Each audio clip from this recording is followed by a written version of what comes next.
Bonjour à toutes et tous, vous êtes sur le podcast Ma Santé en Mouvement proposé par Assurance Prévention.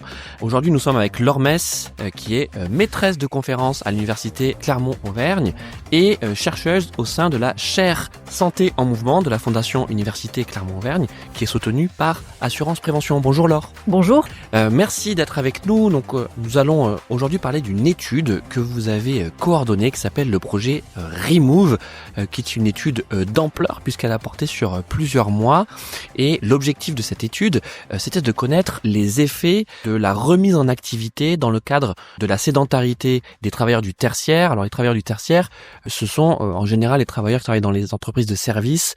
Pourquoi on est entre guillemets en guerre contre la sédentarité ? Eh bien, on est en guerre tout simplement parce que on passe de plus en plus de temps. L'industrialisation de nos sociétés nous amène à être de plus en plus sédentaires sur du travail posté assis, et qu'en fait, de nombreuses études scientifiques ont montré que la sédentarité représentait un facteur de mortalité cardiovasculaire, tout simplement. La science a d'abord, on va dire, documenté cette partie santé physique et ensuite est arrivée vers la santé mentale. Comment ça s'explique d'ailleurs ? On a un peu l'impression qu'on a redécouvert la santé mentale ces dernières années. Oui, en effet, je pense qu'on est resté sur du symptomatologique. En fait, j'ai mal au dos, j'ai les jambes lourdes. Effectivement, donc c'est un constat où on a vite fait la relation avec la position assise, la sédentarité. On est parti sur des maladies chroniques parce que c'est quand même quelque chose d'important. Ce sont des enjeux de santé publique importants. Mais finalement, ce mal de dos, si j'ai mal au dos, finalement, je me sens pas bien. Ça veut dire que quand je suis en position assise, je ne suis pas bien, donc ça impacte la qualité de vie. Et donc, on va arriver par ce biais-là sur toute la sphère mentale avec l'anxiété, le stress que je peux avoir au travail parce que je suis en position assise, que ça m'induit des douleurs, des contractures et qu'il va falloir peut-être trouver des moyens pour changer un petit peu ça. Avec effectivement la santé physique qui est liée à la santé psychique. Juste pour préciser, cette étude Remove donc que j'ai coordonnée était réalisée sous la direction aussi du professeur Martine Duclos.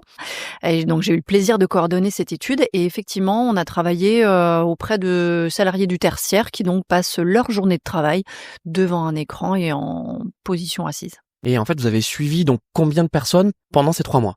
Donc, on avait 2 groupes de 40 personnes, donc ça fait quasiment 80 salariés, puisque on avait un groupe qui a été le groupe intervention, et puis un groupe contrôle qui n'a pas bénéficié, on va dire, d'adaptation particulière, mais qui a fait toutes les évaluations nécessaires pour réaliser l'étude.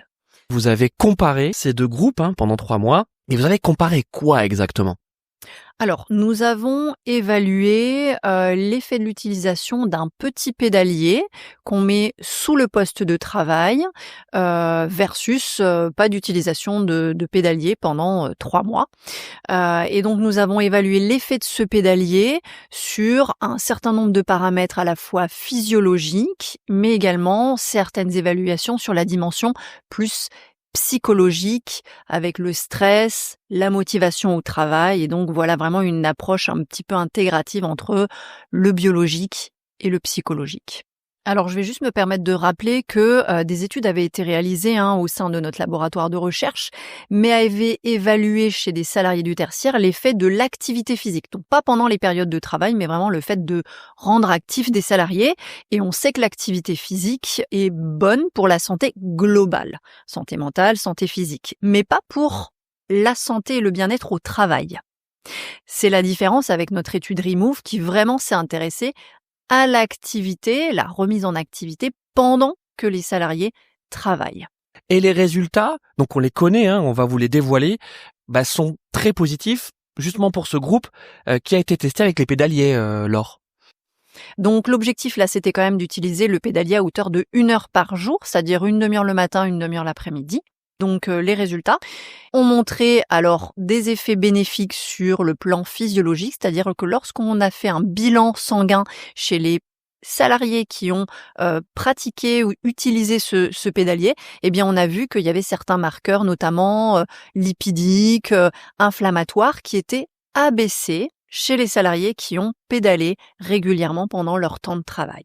Concrètement, qu'est-ce que ça veut dire ? Donc, vous avez fait des analyses sanguines donc sur ce groupe qui donc avait le pédalier, et qu'est-ce que vous avez découvert exactement ? Donc on a fait des analyses sanguines chez tout le monde, ceux qui avaient ou qui n'avaient pas le pédalier, c'est le but du projet de recherche. Et en fait, on s'est rendu compte, alors quand on parle de lipides, en fait, tout le monde a entendu parler de cholestérol, de bon, de mauvais cholestérol. Et en fait, on a regardé dans, entre autres, le bon, le mauvais cholestérol. Alors, globalement, personne n'était malade, mais si on regarde la quantité de cholestérol de bon, de mauvais, on se rend compte que l'utilisation du pédalier de manière régulière pendant le temps de travail permet d'abaisser, de faire varier de manière positive le bon cholestérol et donc de diminuer aussi un petit peu ou de faire varier de manière positive le mauvais cholestérol. Donc dans un sens plutôt favorable à la santé des salariés qui ont utilisé le pédalier. Ça alors, c'était chez tous les sujets, chez toutes les personnes que vous avez suivies, hein? Tout à fait, c'est-à-dire en moyenne, quand on regarde le groupe, effectivement, on a ces effets-là. Qu'est-ce que vous avez découvert d'autre?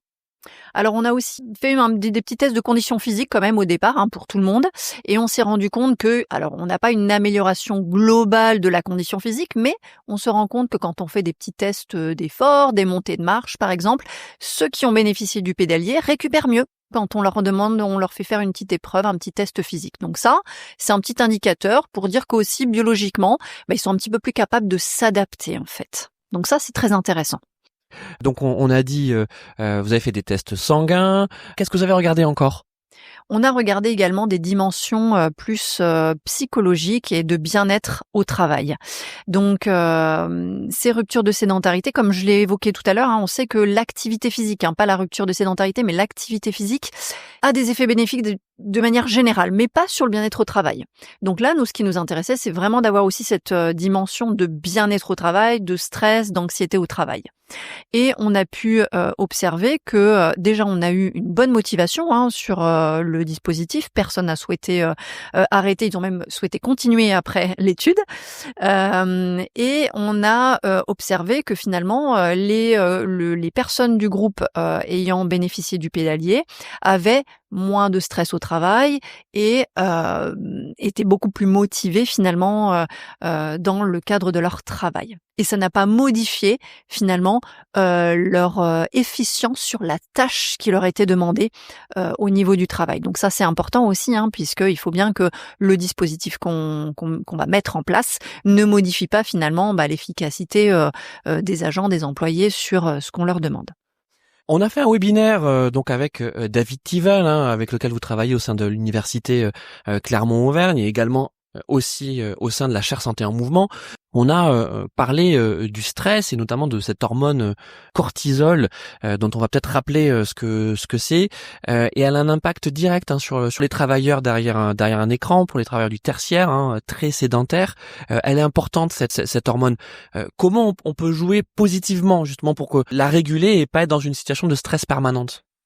Alors effectivement, on a des hormones du stress dans l'organisme, le cortisol en est une, et effectivement, comme son nom l'indique, c'est une hormone du stress. Ça veut dire que quand on est un petit peu stressé devant une mission qu'on nous donne à faire sur un ordinateur, puisqu'on est bien dans le cadre des salariés du tertiaire, effectivement, on peut avoir une augmentation de ce type d'hormones qui sont des hormones du stress. Et ces hormones, si elles sont là, ça veut dire qu'on est dans un rapport anxiogène finalement au travail.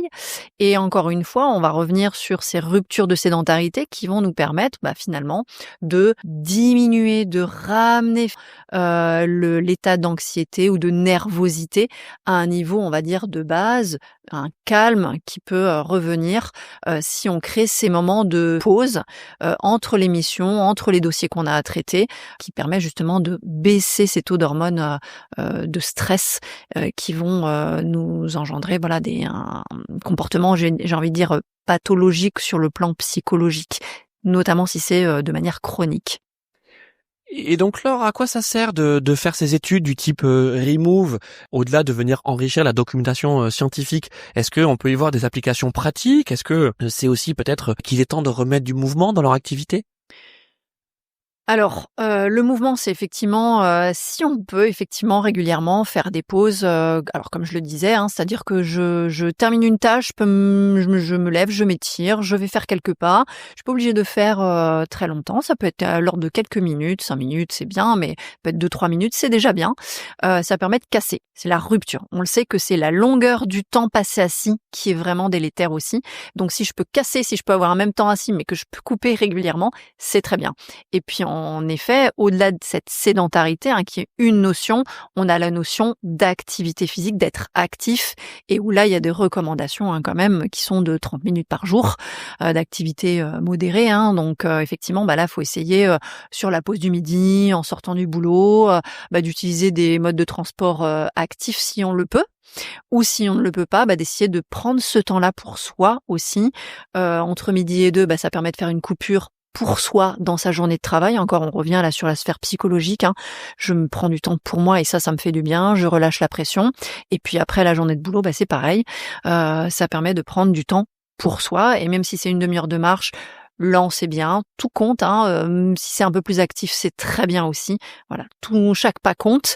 Il faut essayer d'en faire un petit peu chaque jour, un maximum si on peut aussi, mais il faut que ça puisse rentrer, il faut que ça soit faisable dans une journée. Alors quand on vous parle des recommandations, ce sont les recommandations de l'OMS, l'Organisation mondiale de la santé. Que nous dit l'OMS ? L'OMS nous dit 30 minutes par jour. D'accord ? C'est le curseur qui est donné. Ça peut paraître ambitieux parce qu'on s'est beaucoup industrialisé, qu'on passe beaucoup par des transports qui sont pas actifs, qui sont passifs. Et il faut qu'on trouve quand même le chemin pour essayer d'atteindre ces 30 minutes. Encore une fois, ça peut être de la marche lente, ça peut être de la marche un peu plus rapide, mais il faut vraiment essayer de trouver le temps de fractionner ces 30 minutes. Ça peut être 3 fois 10 minutes. D'accord ? On doit faire en sorte que ça puisse rentrer dans notre quotidien parce qu'il faut penser à ce temps comme un temps pour soi, pour son bien-être physique et pour son bien-être psychologique. Alors, ce qui est intéressant avec le projet Remove, c'est que comme vous avez introduit les pédaliers dans l'espace de travail, finalement, votre groupe test, il a continué à travailler tout en utilisant les pédaliers. Vous n'avez pas créé un temps en plus du temps de travail. C'est venu s'ajouter pendant leur temps de travail. C'est aussi ça, une des solutions à trouver, c'est de se dire, pendant que je suis en train de travailler, pendant que je suis dans un temps de sédentarité, comment je peux me remettre en mouvement. Exactement, tout à fait. Hein. Le but de cette rupture de sédentarité, c'est pendant le temps de travail, comment je peux travailler différemment, tout en gardant la capacité à réaliser mes tâches comme il faut, parce que sinon, effectivement, ça va pas être possible d'introduire cette rupture de sédentarité. Donc, ça peut prendre différentes formes. Soit, comme je l'évoquais tout à l'heure, je termine un dossier, je me lève, je m'étire, je vais faire quelques pas, ou bien j'ai un dispositif qui est sous mon plan de travail, hein, tout simplement, et je peux me servir de ce petit dispositif qui peut être un pédalier et qui me permet de faire 10 minutes. Hein. On a dit que dans le projet Remove, c'était 2 fois une demi-heure, mais ça peut être 3 fois 10 minutes le matin, 3 fois 10 minutes l'après-midi. Merci Laure pour tous ces éclaircissements. J'imagine que c'est une étude qui va en appeler d'autres et j'imagine que vous êtes déjà en train de travailler sur d'autres sujets en lien avec Remove. Alors c'est quoi ? C'est Remove 2, Remove 3 ? Alors pour l'instant, on n'est pas encore sur un Remove 2, Remove 3, mais effectivement, on continue à être actif sur ces stratégies de rupture de sédentarité et on s'est aussi orienté un petit peu sur d'autres matériaux, on va dire, qui permettent de rompre la sédentarité. On a aussi questionné l'effet sur les différentes tâches en fonction de si on utilise un pédalier, si on utilise un bureau debout, si on utilise un tapis de marche pour pouvoir rompre aussi la sédentarité. Et le type de tâches cognitives qu'on fait finalement, est-ce qu'on est aussi efficace et à quelle vitesse et qu'est-ce qu'il faut faire finalement pour être peut-être plus sur des recommandations en fonction du type de bureau actif qu'on va utiliser. Merci encore Laure et merci à vous de nous avoir suivis et à bientôt avec Assurance Prévention.